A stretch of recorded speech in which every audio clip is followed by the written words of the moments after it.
좀 전에 읽어보셔서 대략 스토리를 조금 아시겠지만 예루살렘에요 동서남북에 4개의 문이 있는데요.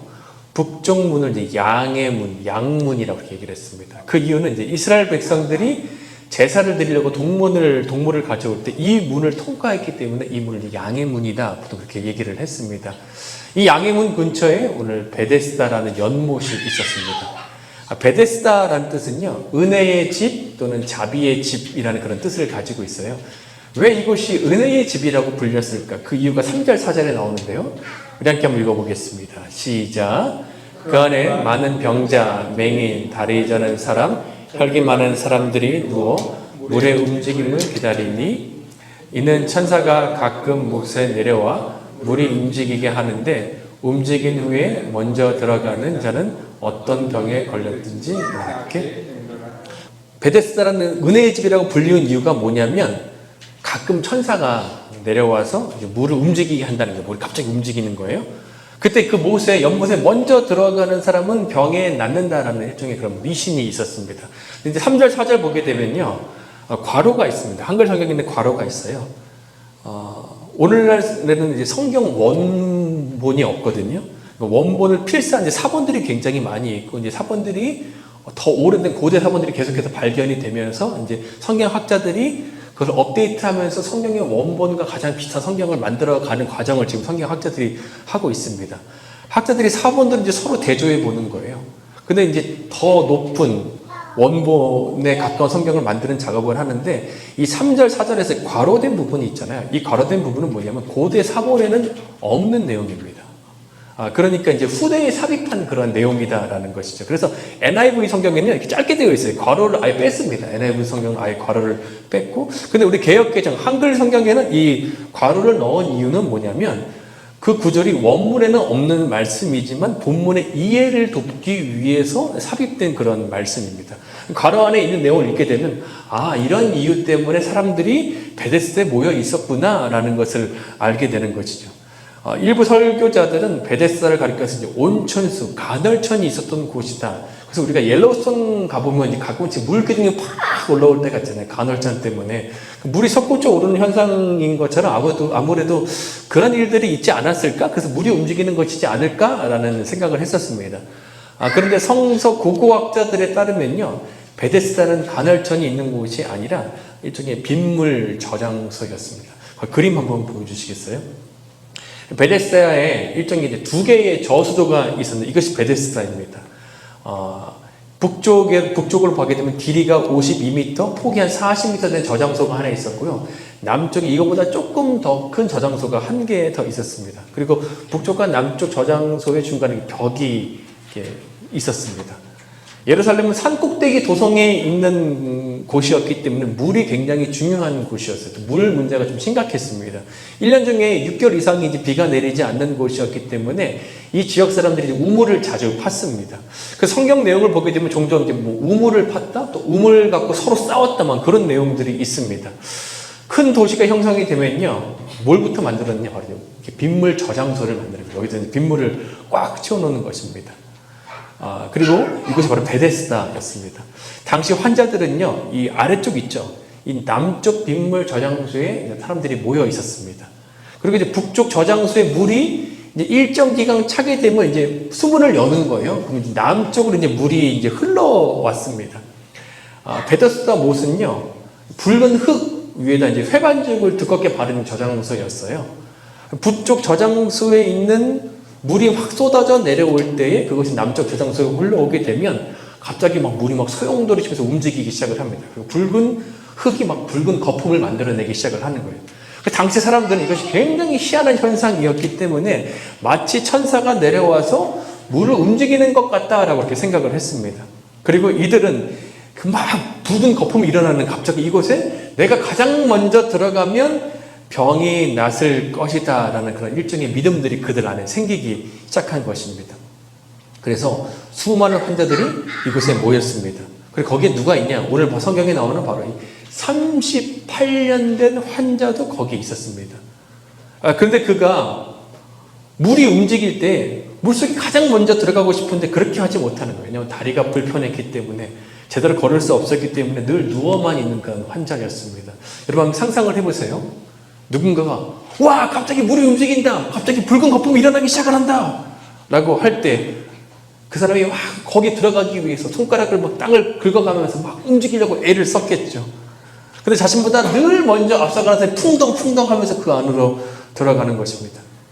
또 어느 날은 물이 움직인다 라고 했을 때 들어가려고 할 때 누군가 이렇게 얘기했을지 모르겠어요. 야 조용히 해, 가만히 있어, 아무도 움직이지 마. 뒤를 보니까 어떤 신하들이 고위 로마인 정치인을 다 모셔오는 거예요. 이 사람이 아픈 거예요. 오늘은 이 사람이 가장 문제니까 너희들 다음 차례 기다려면서 이 사람이 싹 들어가는 것입니다. 베데스다라는 곳은 은혜의 집이라는 그런 뜻을 갖고 있지만 사실 은혜가 전혀 없는 곳이었어요. 마치 이 세상의 축소판과 같은 곳입니다. 치열한 경쟁이 있고 힘의 논리가 작동되는 곳이고 은혜를 받을 수가 없는 곳이에요. 그리고 이 경쟁에서 밀리면 이렇게 38년 된 환자처럼 38년 동안 계속해서 그곳에서 머물러 있으면서 패배감, 절망감, 고통, 고독함 속에 그곳에서 지내는 것입니다. 그런데 그가 변화되었어요. 치유받았습니다. 9절 말씀인데요. 우리 함께 읽어보겠습니다. 시작. 그 사람이 곧 나아서 자리를 들고 걸어다니는. 어떻게 이런 일이 있을 수 있을까?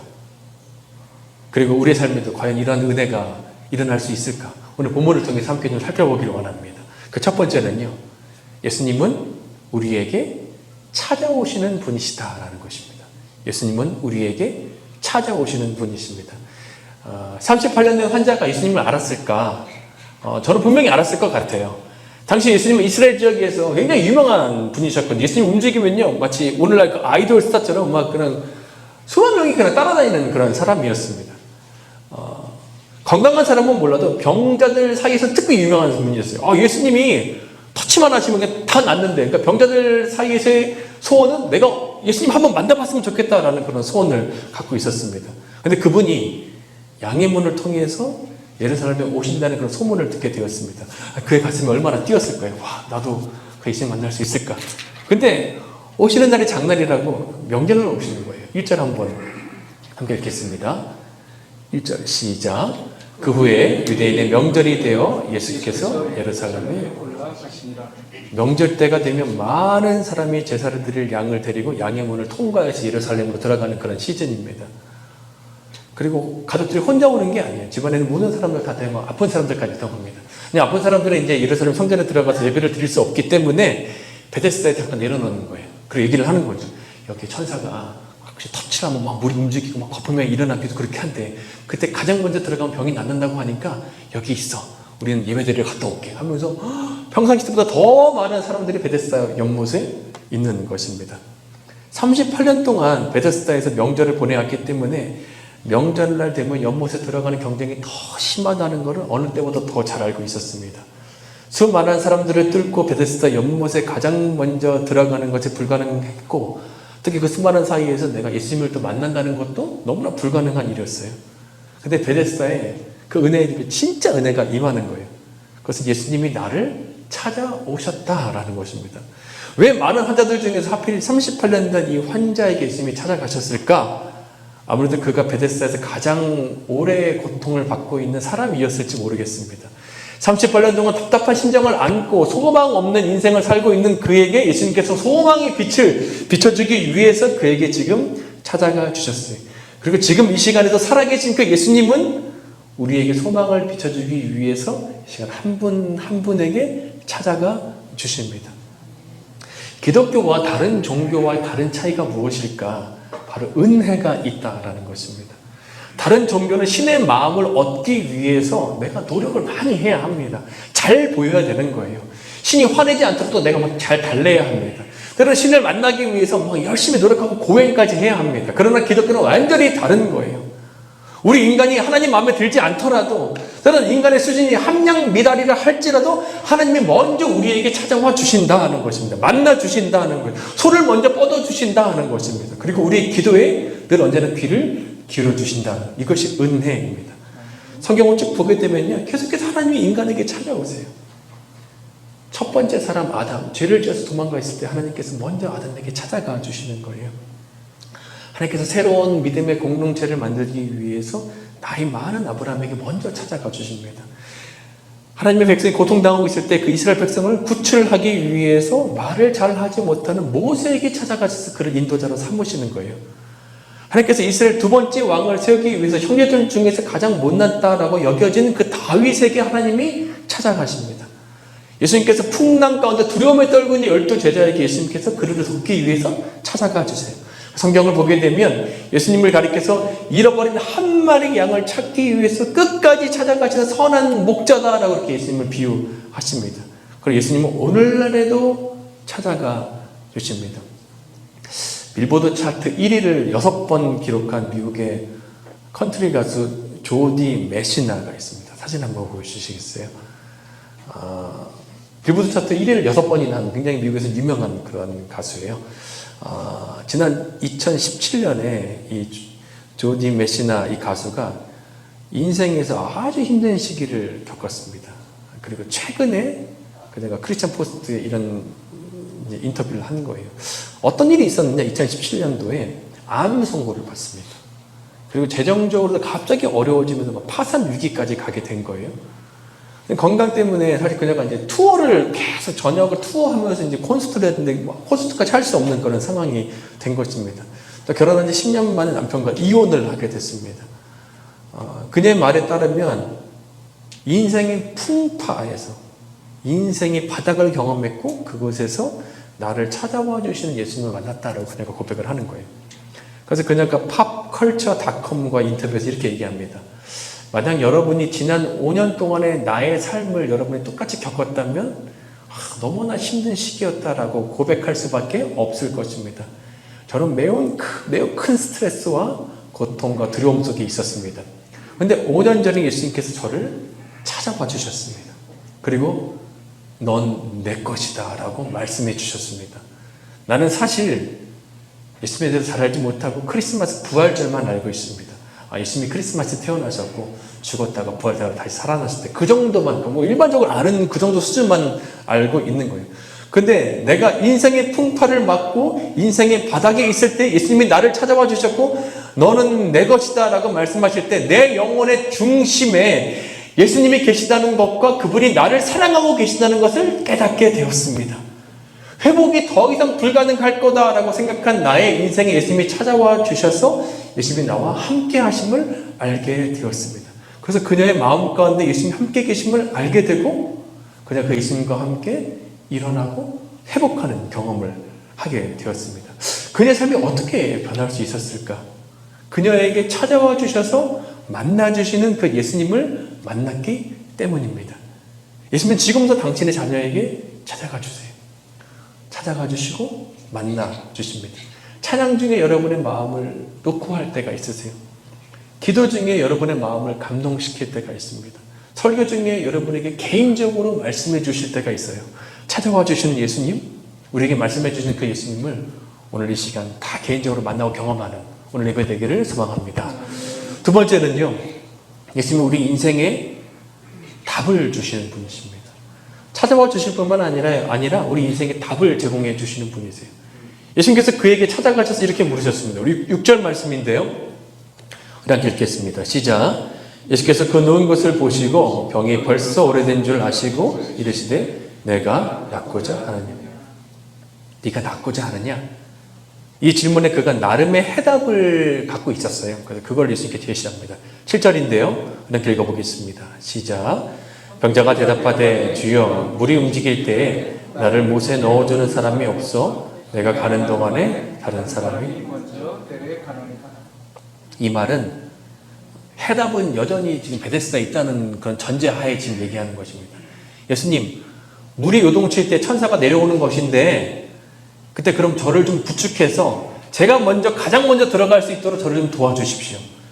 예수님 혼자서 부축하기 좀 힘드시면 여기 옆에 주변에 건장한 12명 남자들이 있는데 함께 도우셔서 저를 좀 던지든지 어떻게 하시든지 가장 먼저 좀 그곳으로 갈 수 있게 해주세요 라는 것입니다.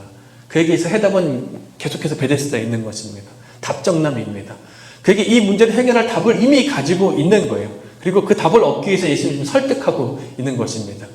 그의 인생의 해답은 베데스다의 경쟁에서 내가 누구보다 더 빨리 그곳에 들어가면 나는 이길 수 있어. 나는 그때 은혜를 진짜 받을 수 있는 거야 라고 생각하는 것입니다. 예수님은 그저 제가 베데스다에 빨리 들어갈 수 있도록 부축까지만 해주시면 됩니다. 거기까지가 예수님의 역할인 거예요. 그 다음엔 제가 알아서 하겠습니다 라고 얘기하는 것입니다. 그런데 예수님은 그의 인생의 문제를 해결할 전혀 다른 새로운 답을 갖고 계셨습니다. 너의 문제 해답은 저 연못의 베데스다에 있는 것이 아니라 바로 내가 너의 인생의 진정한 해답이 되고 있어. 그리고 예수님은 30발 된 환자에게 전혀 예상하지 못한, 아니 한 번도 상상하지 못한 그 말씀을 지금 그에게 던져주시는 거예요. 일어나 내 자리를 들고 일어나라. 자신의 문제를 해결할 방법이 베데스다에 있을 거라고 그는 38년 동안 거기만 바라보고 있었는데 전혀 다른 얘기를 하시는 것입니다. 8절 9절인데요. 우리 함께 읽어보겠습니다. 시작. 예수께서 이르시되 일어나 내 자리를 들고 걸어가라 하시니 그 사람이 곧 나아서 자리를 들고 걸어가라. 이날은 안식일이. 예수님의 말씀이 끝나자마자 38년은 한 번도 일어나 보지 못한 그 다리에 갑자기 힘이 생기기 시작을 했고, 힘이 생긴 그 다리가 그를 중심을 잡아서 일어나게 만들었습니다. 그는 38년 동안 베데스다 연못만 쳐다보고 있는 인생이었는데 그의 인생의 해답이 베데스다에 있는 것이 아니라 예수님께 있는 것을 그가 발견하게 된 것입니다. 9절 마지막에 이날은 안식일이다, 이게 참 중요해요. 안식일은 토요일이잖아요. 오늘날 유대인들은 토요일날 아무 일도 하지 않아요. 근데 유대인들은 이제 안식일에도 갑자기 사람이 죽기도 하고 사람이 태어나기도 하고 해가 뜨기도 하고 해가 지기도 하고 바람이 부는 곳을 볼 때 안식일은 오직 하나님만 일하신다라고 그가 그렇게 생각을 했습니다. 근데 안식일에 예수님의 병자를 고치신 거예요. 그것은 뭐냐면 내가 바로 하나님이다라는 것을 알려주는 것입니다. 너의 인생의 모든 문제, 기가 막히는 그런 모든 상황들, 너의 인생이 불가능할 거라고 여겨지는 모든 것들의 해답을 누가 줄 수 있느냐? 답을 네가 갖고 있는 그것이 아니라 바로 내가 진짜 너에게 해답을 줄 수 있어 라고 말하는 것입니다. 예수님 이때 33살 그쯤 되셨잖아요. 예수님 나이보다 더 많은 질병으로 고생한 38년 된 환자입니다. 예수님 태어나기 시기 전부터 병으로 이미 고생하고 있는, 이 병에 대해서 누구보다 자신이 더 잘 알고 있는 환자인 거예요. 근데 그것이 예수님께는 문제가 되지 않았습니다. 젊은 예수님께는 문제가 되지 않는 거예요. 왜냐하면 예수님은 영원 전부터 살아계신 그를 지켜보기 위해서는 바로 하나님이시기 때문입니다. 사랑하는 여러분, 혹시 여러분 오늘 어떤 문제에 봉착하고 계신가요? 그리고 여러분만의 그런 해결책을 혹시 갖고 계시다라고 생각을 하시나요? 38년 된 환자처럼 예수님, 제가 지금 뭘 원하고 있는지 너무나 잘 알고 계시죠? 예수님 센스 있으시니까 잘 하실 줄로 압니다. 물이 요동칠 때 그 타이밍에 제가 빨리 먼저 들어가야 하는 것처럼 예수님 늦지 말고 시간 좀 잘 지켜주세요 라면서 이런 계획을 갖고 오신 예수님께 기도하고 계시지 않으신가요? 그러나 인생의 처음과 끝을 알고 계시는 그 주님께서, 우리에게 가장 좋은 것을 주시는 그 주님께서 어쩜 우리의 답보다 더 뛰어넘는 해답을 갖고 계실 때가 있습니다. 예레미야 33장 3절인데요. 함께 읽어보겠습니다. 시작. 너는 내게 부르짖으라. 내가 내게 응답하겠고 내가 알지 못하는 크고 은밀한 일을 내가 보이리. 기도는 나의 바람을 아뢰는 거지만 그것이 끝이 아닙니다. 기도는 내가 원하는 것이, 하나님 내가 원하는 게 이거예요 라고 딱 얘기하고 그냥 하나님 계속해서 설득하면서 빨리 해주세요 빨리 해주세요 라고 말하는 것이 아니라, 내가 원하는 것이 있지만 모든 것을 아시는 그 하나님께서 더 좋고 더 완벽한 해답이 있음을 기도를 통해서 내가 설득하는 것이 아니라 내가 설득당하는 것입니다. 기도는 내가 알지 못하는, 하나님의 크고 은밀한 계획을 그분이 갖고 계시는구나 라고 그 기도를 통해서 그 하나님을 내가 만나는 것입니다. 내가 전혀 생각하지 못한 그 길을, 그 해답을 하나님이 갖고 계셨네 라고 우리가 자녀를 양육하면서, 내가 내 인생길을 걸어가면서, 내 미래를 계획하면서, 우리가 비즈니스 하면서, 직장생활 하면서, 공부를 하면서 기도를 통해서 우리가 하나님의 수를 우리가 알아가는 것입니다. 해변 한번 보여주시겠어요? 과학자들에 따르면요, 가로, 세로, 높이 한 30cm, 그러니까 약간 이런 스피커만한 그런 큐빅에 모래를 채우면 한 5억 개의 모래가 들어간다라고 합니다. 이 큐빅이 커지면 커질수록 그 안에 수많은 모래가 들어가겠죠. 그럼 이 해변에, 잘 아시는 해변이죠? 이 해변에 얼마나 많은 모래가 있겠어요? 뭐 해변뿐만 있겠습니까? 바다 안에는 또 얼마나 많은 모래가 있겠습니까? 뭐 여기 해변뿐만 있겠어요? 뭐 전 세계 수많은 그 모래를 여러분 감당할 수 있겠습니까? 그 숫자를 셀 수 있겠어요? 근데 하나님이 우리를 향한 그 수가, 그 계획이 얼마만큼일까? 시편 기자 이렇게 고백합니다. 시편 139편 17절 18절인데요.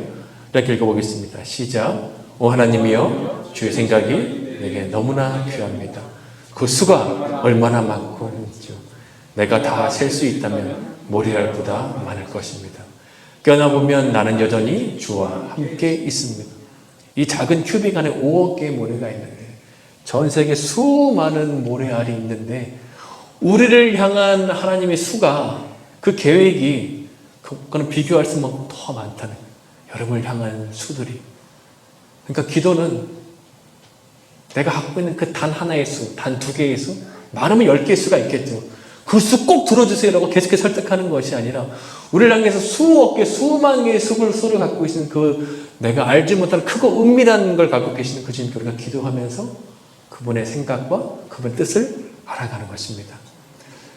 여러분의 가정을 향한 하나님의 계획의 수가 크고 많고 귀합니다. 당신의 앞날을 향한 계획의 수가 크고 많고 귀합니다. 하나님께 해답이 있습니다. 기도를 하나님께 물으시고 믿음으로 하나님을 신뢰하시고 담대하게 하나님과 인생길 걸어갈 수 있는 저와 우리 모두가 되기를 소망합니다.